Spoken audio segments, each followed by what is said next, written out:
નમસ્કાર, હું છું પ્રિયા અને તમે જોઈ રહ્યા છો જનતા કી જાણકારી ન્યૂઝ।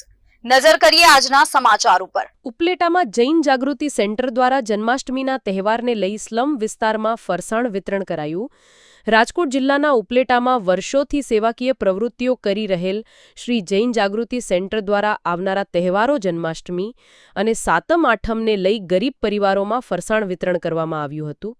આ સંસ્થા દ્વારા ઘણા વર્ષોથી ઉપલેટામાં પાણીના પરબ, ઉનાળામાં ઠંડી છાસ વિતરણ, જન્માષ્ટમી પર જરૂરિયાતમંદોને મીઠાઈ વિતરણ, ચોપડા વિતરણ તેમજ ગણપતિ ઉત્સવ જેવી અલગ અલગ સેવાકીય પ્રવૃત્તિઓ કરી રહ્યા છે અને હજુ પણ ગરીબ લોકો અને બાળકો માટે વધુ સેવાકીય પ્રવૃત્તિઓ કરી બતાવવાની ઈચ્છાઓ વ્યક્ત કરી રહ્યા છે। આજે પણ આ સંસ્થાઓ દ્વારા ઉપલેટા શહેરમાં તહેવારોને ધ્યાને લઈ 150 પરિવારોને ફરસાણની કીટો વિતરણ કરવામાં આવી હતી, જેથી નાના અને ગરીબ લોકો પણ તહેવાર અને ભગવાન કૃષ્ણ જન્મ ઉત્સવની ઉજવણીથી વંચિત ન રહે અને ગરીબ પરિવારોમાં પણ ઉત્સવની ઉજવણી થઈ શકે। વિપુલ ધામેચા, ઉપલેટા। મારું નામ અશોકભાઈ છે, જૈન જાગૃતિ પ્રેસિડેન્ટ।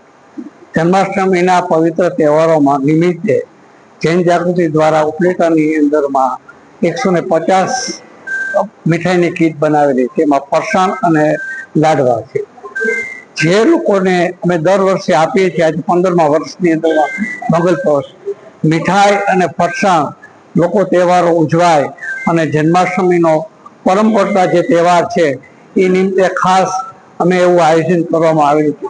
જૈન જાગૃતિ ટીમ દ્વારા અનેક કાર્યો કરવામાં આવે છે, જેવા કે ઉનાળામાં છાસ વિતરણ, શિયાળામાં ધાબળા, જે અનેક પ્રવૃત્તિનો લાભ લઈ જૈન જાગૃતિ